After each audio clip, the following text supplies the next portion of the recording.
బాగి బెడ్రూమ్‌లో అటు ఇటు తిరుగుతూ అమర్ చెప్పిన మాటలన్నింటినీ కూడా గుర్తు చేసుకుంటూ ఉంటుంది. ఆ రోజు మనోహరిపై దాడి చేయటానికి వచ్చిన బ్లాక్‌మెన్ పర్స్ ఇది. క్రైమ్ సీన్‌లో దొరికింది బాగి అని ఒక కవర్‌లో పెట్టేసి దానిని కప్‌బోర్డ్‌లో పెట్టి వెళ్ళి ఉంటాడు. యెస్! ఇప్పుడు ఆ పర్సు ఓపెన్ చేసి చూస్తే ఏమైనా ఆధారాలు దొరుకుతాయేమో అని చెప్పి బాగి కప్‌బోర్డ్‌లో ఉన్న పర్సుని బయటికి తీస్తుంది. దానిని ఓపెన్ చేసి చూడగా అందులో ఒక రూ. 50 నోటు ఇంకా ఒక ఫోటో ఉంటుంది. వెంటనే బాగి ఆ ఫోటోని తీసుకొని చాలా షాకింగ్‌గా చూస్తూ ఉంటుంది. ఏంటి ఇది అమ్మ ఫోటో కదా! అంటే ఈ పర్సు నాన్నదా అని బాగి చాలా షాకింగ్‌గా టెన్షన్ పడుతూ ఉంటుంది.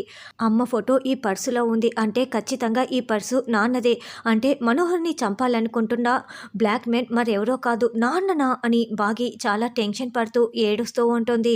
అమర్ ఏదో ఆలోచిస్తూ చాలా కోపంగా హాల్లో కూర్చొని ఉంటే అప్పుడే రామ్మూర్తి అమర్ వాళ్ళ ఇంటి లోపలికి వస్తూ ఉంటాడు. ఇంకోవైపు మనోహరి చెంబతో మాట్లాడుతూ మెట్లు దిగుతూ అమర్ దగ్గరికే వస్తూ ఉంటుంది.